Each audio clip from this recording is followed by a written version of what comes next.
Yo and hello my friends, welcome back to yet another episode of the League of Fantasy Legends podcast. This is the LCS Championship preview episode, which we are super excited about. I've got Biscuit with me once again. Biscuit, how are you, man? I am doing fantastic. I am ready to get into all of the news. We have huge news, championship news, roster news, all the news you can want. We got it for you. Absolutely. Check us out on our social medias. We've got a Twitter. It's at LFLPod. Check out our YouTube link. You can find that on the Twitter or in the description of the podcast. Let's get into the big news.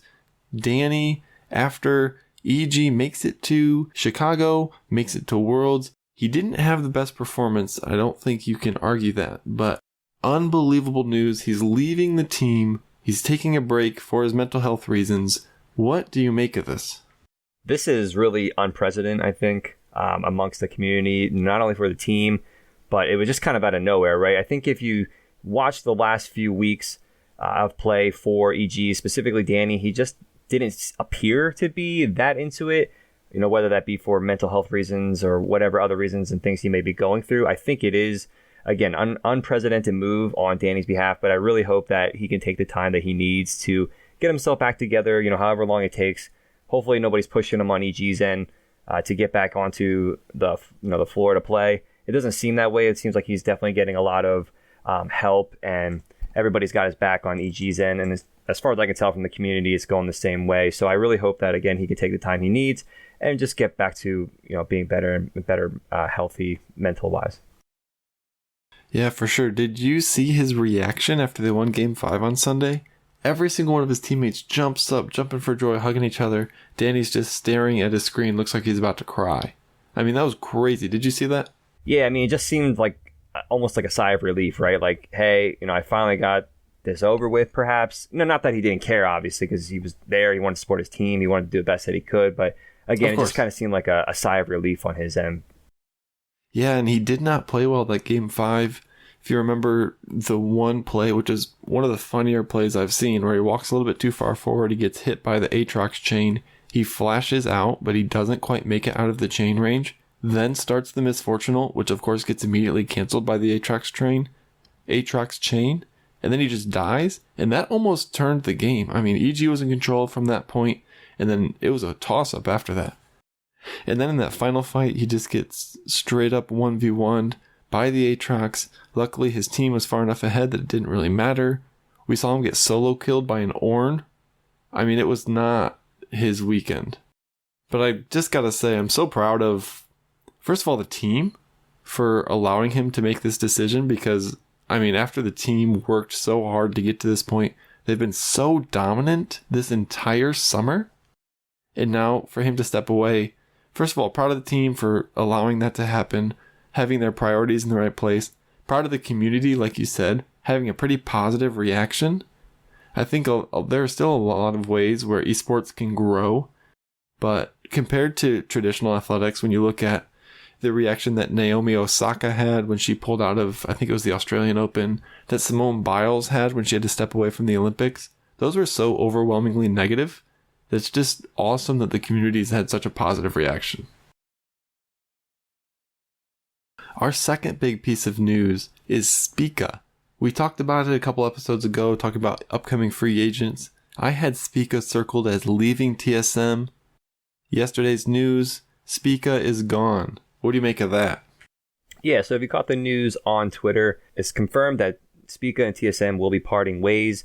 From what I saw on TSM's end, it was more of a financial thing that they couldn't come to terms on a contract. So they did the right thing in this case, knowing that there wasn't going to be any reuniting of the two. They decided to essentially terminate his contract. I believe it was due to come up in November, but they wanted to give him time to start looking for teams for next split already, which I think is good on the team's end. But now it's time to take a look and see where Spica is going to be heading.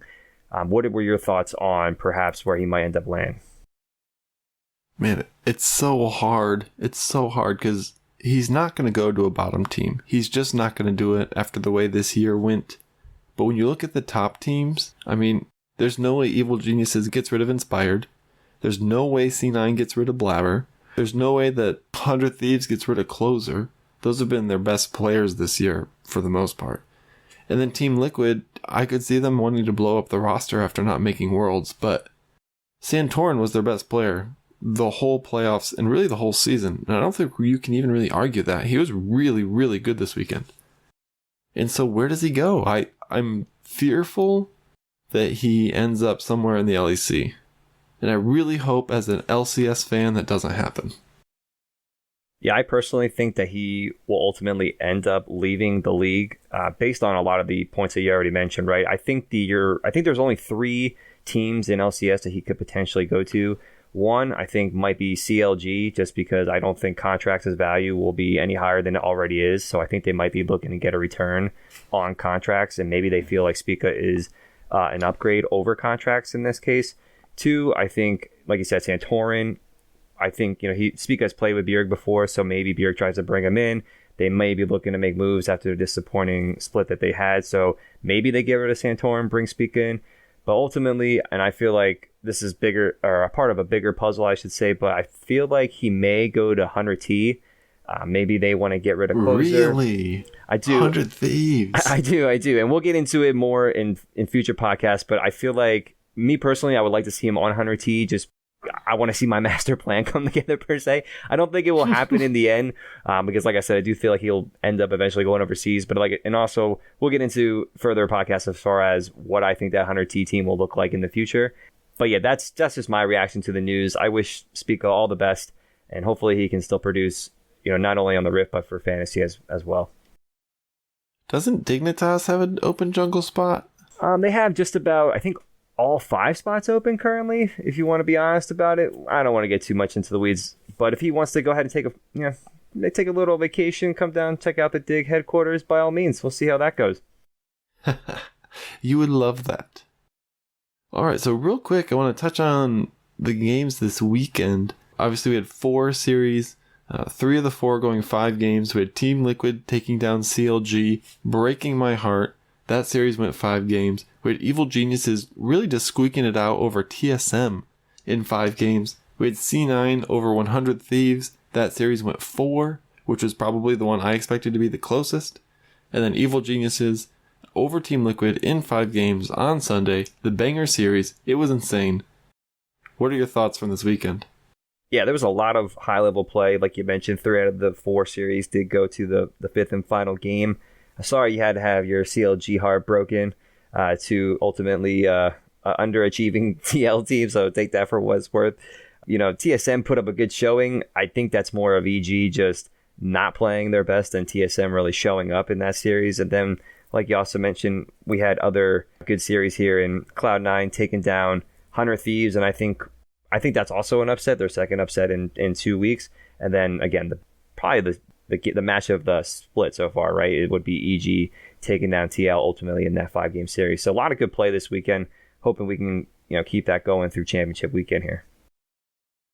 Yeah, our bet C9 versus CLG weeks ago, I won with the CLG prediction. And while I was right at first, it turns out the long game was definitely C9. They have come together so strong. That C9 versus 100 Thieves series, honestly, C9 won in 4 games, but it didn't seem that close. I thought Abadage really struggled. If you follow on Twitter, then you know that. His Seraphine games were bad. He kept getting caught out. Other Seraphines just stick back, pump out damage, get those impactful ults. Abadage just died. And so I hope that was something they can adapt to. I'm a big 100 Thieves fan, especially compared to C9.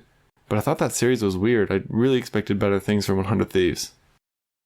Yeah, it will be interesting for sure to see how they bounce back going into championship weekend. I'm sure they have a lot of things they want to figure out on their end. Hopefully, with the news with Danny and whatnot, they don't necessarily look forward to just perhaps facing Cloud9 in the finals, and they really buckle down and focus and, give EG all that they got.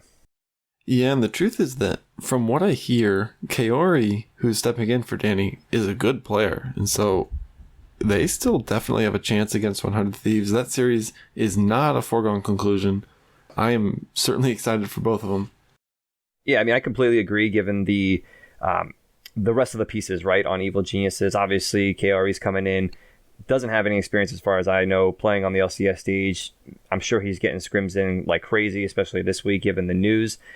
So we'll see for sure, what they're able to pull out with that new Evil Geniuses team. Yeah, and then just touching on this EGTL series a little bit, it was weird listening to the JLXP. I think he put a lot into words, a lot of the thoughts I had, which was that EG didn't feel like EG. As we saw Danny get put on misfortune duty, where he just builds lethality and presses E and really is not the most impactful person on the team. After a split where he was the fantasy LCS MVP, he broke the record for highest DPM, he led the league in kills, and then they just didn't play around him, which, knowing what we know now, makes sense. And props to Impact and to Inspired and to JoJo for adjusting and playing well and carrying them to get to this spot. But it was such a weird series, and I wonder if EG's going to be able to find an identity with the new roster before this weekend.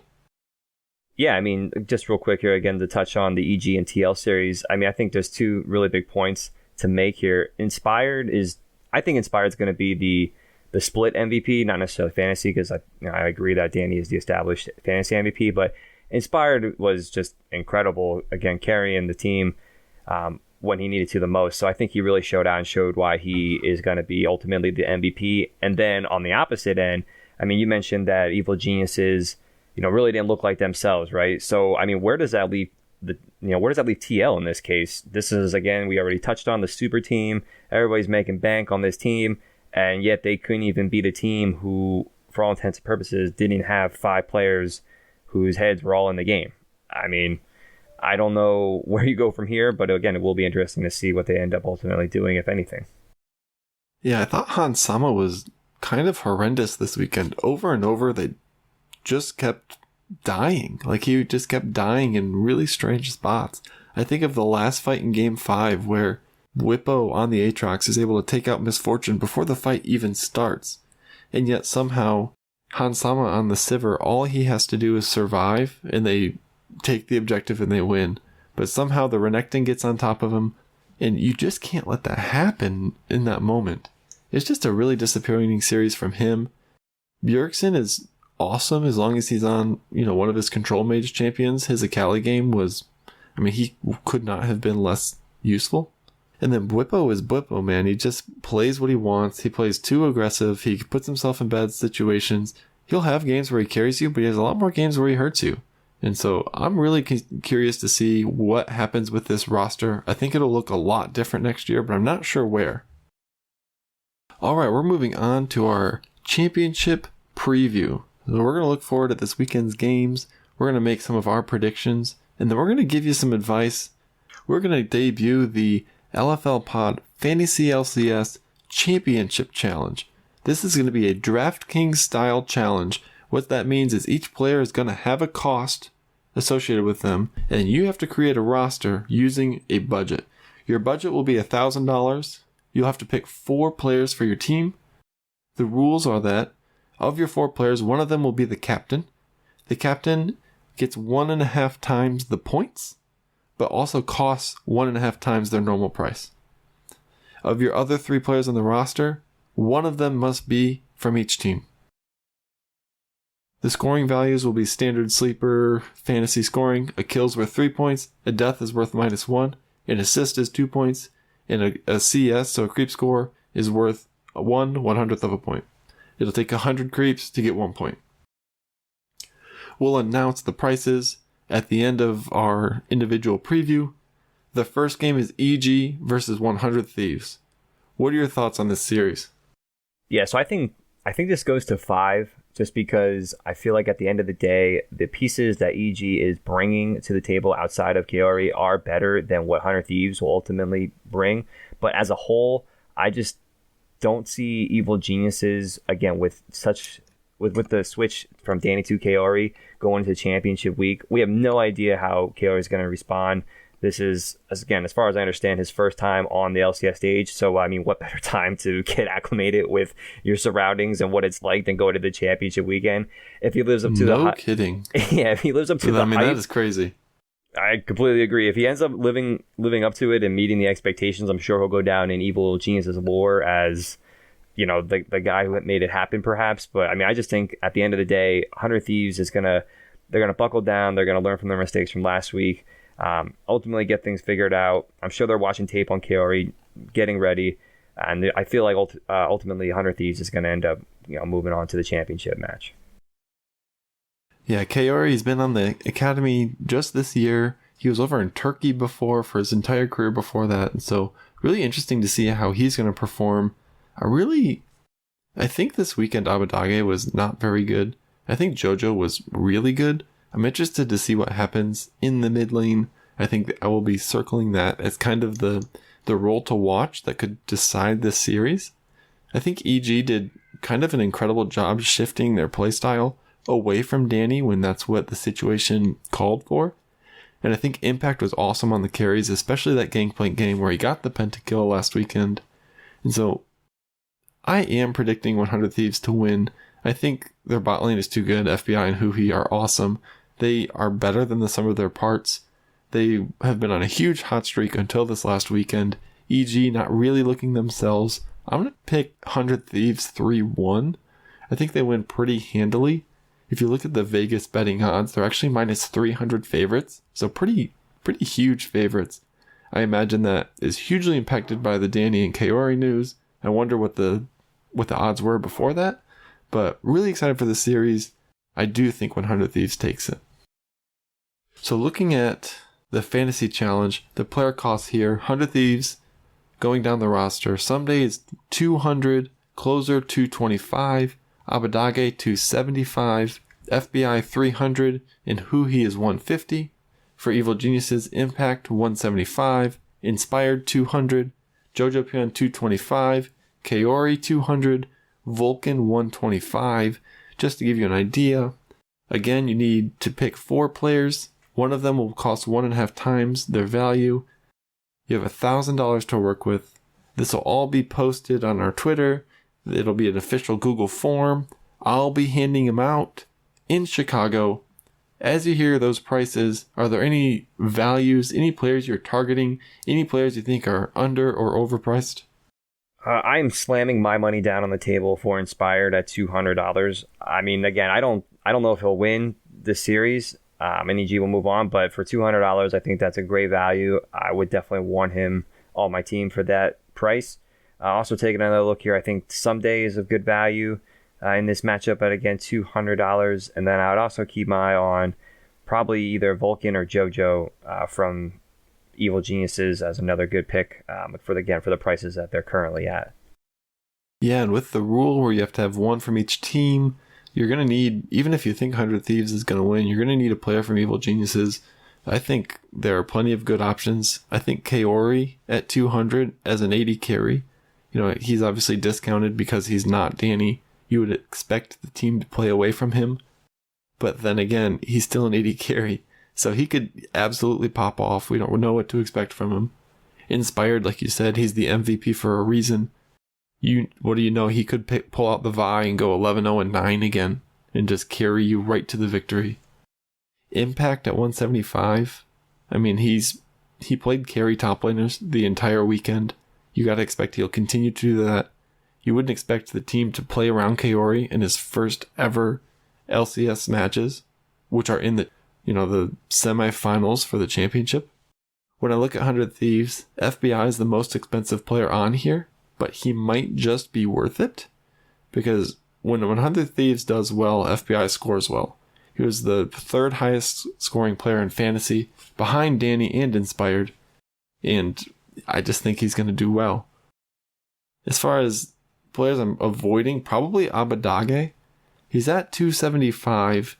He's probably going to score well, but at that price, I just don't think it's a value. I'll probably be looking to spend other places. And then Huhi at 150 as support. I think he'll probably end up on my squad. They tend to be pretty bot lane focused. And so I think he's going to rack up the assists and have a great weekend. So that's kind of what I'm looking at there.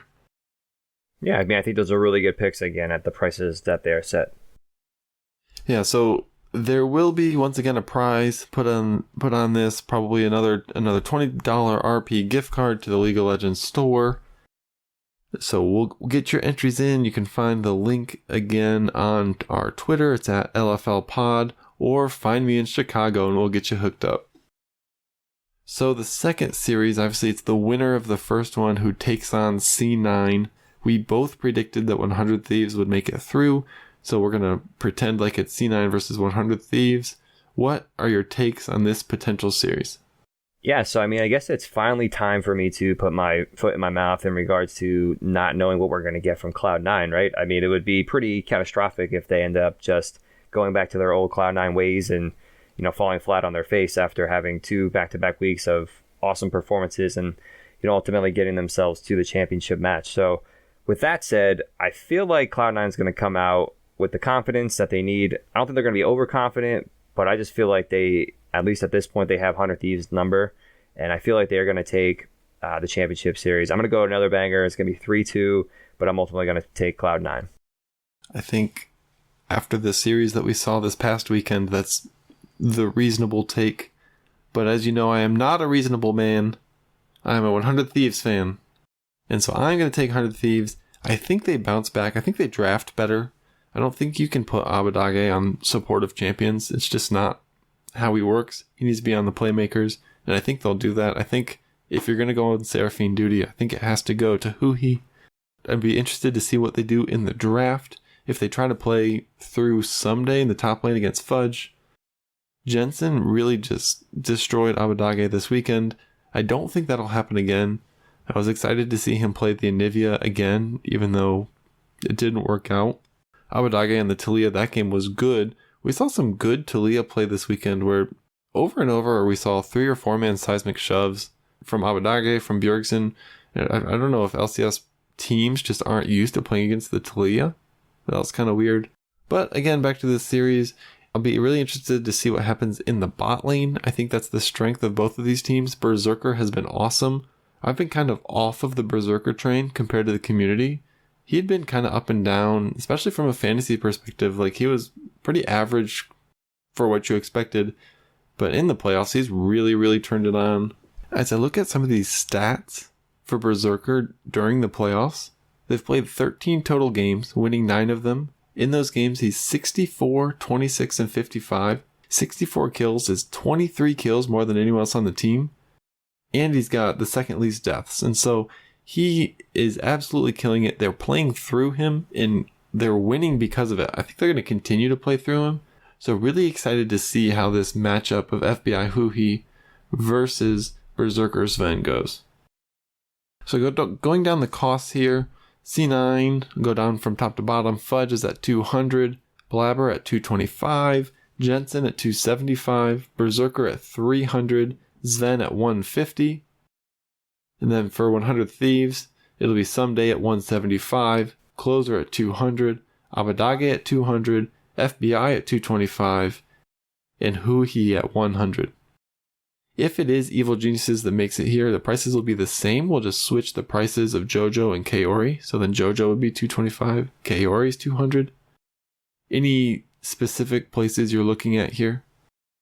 Yeah, so again, factoring in that we think 100 Thieves is going to make it to the finals here, I do like Huhi at $100 for the support position. I think that's a good pick. I think my biggest pick, and I'm willing to put the money out for this one, would be Berserker. As you already mentioned, he's pretty much playing out of his mind right now, and definitely a big reason why this team is as successful as they have been throughout the playoffs. So I do think that's a good pick. Even at that price, it is obviously the highest. But again, would highly recommend going with Berserker in this case. As far as like jungle goes, I think either Blabber or Closer at the prices they're given are good picks. So kind of just feel that one out who you're more comfortable with taking there. And then again, I think the same thing goes for the top, right? You have Fudge at 200, and I prefer Someday at the 175 mark as far as the top position goes. So a lot of great players here. I think a lot of the values is going to come down to just strategy and maintaining your budget, obviously. But we should be in for a real classic of a final, I would think. Yeah, and if you are expecting C9 to win, you're going to want to go C9 heavy, but they are more expensive. Berserker, he's the most expensive player for a reason, but it might even be worth captaining him at one and a half times his cost. It cost you almost half of your budget, but they're going to play through him. And if C9 wins, he's going to be the highest scoring player. I think that's almost a guarantee. And so I think it might just be worth it to go with him. Then again, if you think 100 Thieves is going to win, you're able to stack your roster with them a little bit more. Prices are a little bit lower because they are the underdog. I think there's a lot of good places to go here. I'm going to look at FBI again. FBI and Huhi both. You mentioned Huhi for $100. That's really, really cheap. So if you're looking to maybe get Berserker, you could pair him with Huhi so that you're not, using all your money in one spot. I think that's a really good value. 100 Thieves has played through Someday before. I don't think C9 will play through Fudge. It's just not what they've done. And so I definitely would not be looking at Fudge. I think he might end up getting stuck on Ornn duty, especially with what we've seen. Ornn's been so strong. So yeah, that's probably where I'm going. I'm be a little bit more heavy on 100 Thieves, but I think Berserker is a great pick, especially if you think C9 is going to win, even though I don't. Any more championship thoughts? No, I mean, I'm really looking forward to it. Again, there's a lot that goes into this weekend, especially for the teams and all the fans. So hopefully it's a great turnout. And then this is just, a prepper as we get into Worlds in the coming weeks as well. Absolutely. I'm so excited, especially since I get to be there. I wish you could come. I wish you lived closer than Pennsylvania, but you don't. Yeah, don't worry. I'll be hopefully making it to Worlds when they come to New York. That's the plan as of right now, at least. Well, I hope that works out for you because it's going to be so, so fun. If you're going to be there in Chicago, look for the guy wearing a giant poster. That'll be me. I'll be advertising this challenge where we're trying to get big participation. So share it with your friends, share it with your fantasy leagues. We want to get people playing. I think this is a really fun thing. We're going to put a prize at the end of it, like we said. And if you're going to be in Chicago, reach out on Twitter. I'd love to meet you guys, talk fantasy LCS, root for 100 Thieves together or whoever you're rooting for. I am so excited for this weekend. I hope you guys are too. It's going to be awesome. Thank you so much for listening. Once again, Twitter is at LFLPod. You can catch us on YouTube. I think we're talking about making a Discord channel, talking about making a TikTok, putting some videos together. And so keep tuned. We've got a lot more good content coming throughout the off season, throughout Worlds, recapping the championships. It's going to be awesome. Biscuit, thank you so much for joining once again. Yeah, no, definitely thank you for having me once again. Again, we're looking forward to meeting everybody. Hopefully, not only a championship, but once Worlds rolls around. And like my co-host had already said, we do have plenty of more coverage coming from both the fantasy side and just overall League of Legends, LCS, LEC, maybe eventually coverage coming at you guys. So stick tuned. That's right. So thanks again, everyone, for tuning in once again. This is Pistons Wish and Ferris Biscuit signing off. Peace out.